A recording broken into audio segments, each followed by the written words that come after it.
What it do, fight fans? We got the weekly wrap up for you. But before we get started, you already know. Jab that like button, punch that subscribe button, and knock out that bell notification for all the updates. Let's get to the business.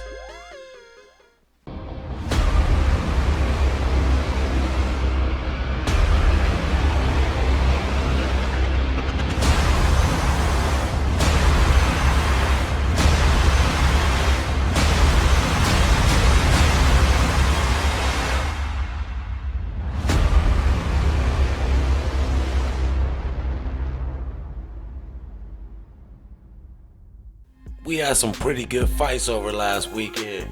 If you didn't get to see them, I got you. So we had Brandon Lee versus Samuel T on Showbox. That was a great fight. It probably, to me, was the best fight of the weekend.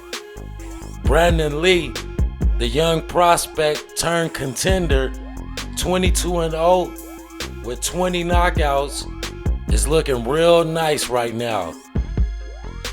He's got all the tools in his bag to become world champion, I think. He got good footwork. He got a hell of a counter punch. He moves his head real good, you know. He's looking real nice for a contender, you know what I'm saying? He displayed his power this weekend with a third round stoppage of Samuel T. It was a picture perfect counter right hook where T threw his shot. He connected too, but he got dropped and knocked out for the first time in his career by Brandon Lee. Brandon Lee is showing supreme power in the division. With 20 knockouts out of 22 fights, I think he has a 90%, like a 91% knockout ratio. So his knockout power is real nice.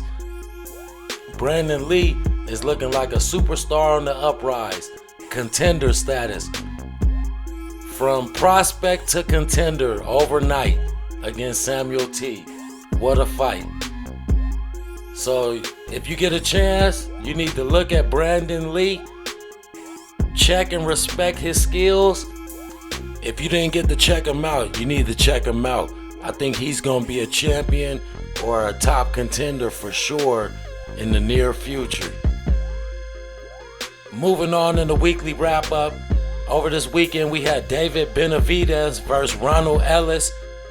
This was a good fight to watch, especially if you like watching a lot of punches being thrown. At the beginning of the fight, both fighters were throwing a lot of punches, connecting a lot of punches too.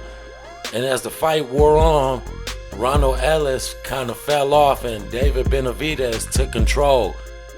He was hitting him with everything. I'm talking about every kind of shot you can name. David Benavidez was throwing it. And he was connecting too. He was real efficient. Both fighters came to fight, but David Benavidez, he was throwing punches and bunches, and Ronald Ellis, he couldn't keep up. Ronald Ellis came to fight though. He showed heart, he showed grit, he showed he had what it takes to be in the ring with Benavidez, but he ran out of gas like the 6th round, 5th round, and then David Benavidez just took over. He was walking through all Ronald Ellis shots. It was some good exchanges, and then Ellis, he just fell off. He couldn't handle it no more. He couldn't keep up the pace, and Benavidez just went ahead and TKO'd him in the 11th round. So from what you saw in Benavidez in his last fight versus Ronald Ellis, do you think he has what it takes to fight and beat Canelo or beat a Jamal Charlo? We shall see. After the fight, you know, he been calling out names. Everybody at the top of the division. Benavidez is on the warpath, I guess. And he won't smoke with all the top dogs. He called out Jamal Charlo. He called out Caleb Plant. and he called out Canelo. So if he could get any one of those fights, that's a big fight for this year. So hopefully we get a big fight this year with David Benavidez versus one of those three I just named. That'll be a great fight for us fight fans. So we got something to look forward to. But moving on in the weekly wrap-up, we had the best fight of the weekend, hands down, Chocolato versus Strada. This fight was action-packed. I think they were throwing like over 100 punches a round. It started off like, I think the first 2 rounds started off kind of slow. No, the first round was kind of slow, and then they jumped right into action, like from the second round all the way to the finish. They both will have their moments in parts of the fight. Like Chocolato will have his moments, take over, and then Strada would come right back with some good shots and take over for a moment. So it was back and forth action, non-stop, from the second round all the way to the 12th. This was hands down the best fight over the weekend. Both fighters came to fight. Both fighters came to win. They showed heart and everything. And at the end of the day, I don't know about the decision. I felt like Chocolato won the fight, but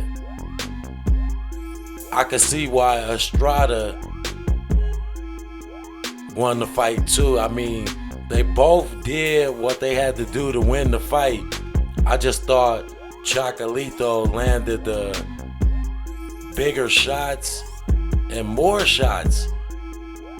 It looked like he landed, while you looking at the fight, it just looked like Chocolato won the fight to me. But, you know, it wasn't a bad decision that Strada won. It could have went either way. It could have been a draw, but I definitely think they should run that back. They definitely should run that fight back. It was a great fight. So far right now, it probably was the fight of the year. No question about it. But moving on in the weekly wrap-up, we had another top-rated contender fighting Cruz versus Matthias, Romero. This was the ugliest fight over the weekend. Romero, he just came in holding, and he was doing all the old school tricks, you know, trying to throw the contender off his game. Romero was undefeated. He was 24-0 coming into the fight,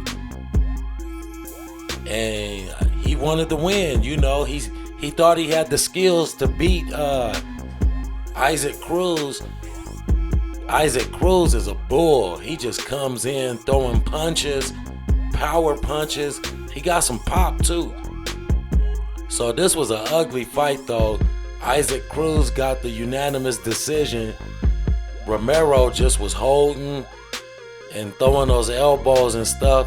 Like after every punch, he would try and hold real quick, and it just was an ugly fight, you know. I ain't even gonna lie to you. If you didn't see this fight wasn't a fight you would go back and really care about watching. Only because of Romero's style. Cruz is an exciting fighter to watch. But thanks for stopping by Knockout Avenue and checking out the weekly wrap-up. We coming at you every week with the weekly wrap-up. We was a little late this week. Had some business I had to handle, but you know, had to get back to it. So jab that like button, punch that subscribe button, and knock out that bell notification. Have a good one, y'all.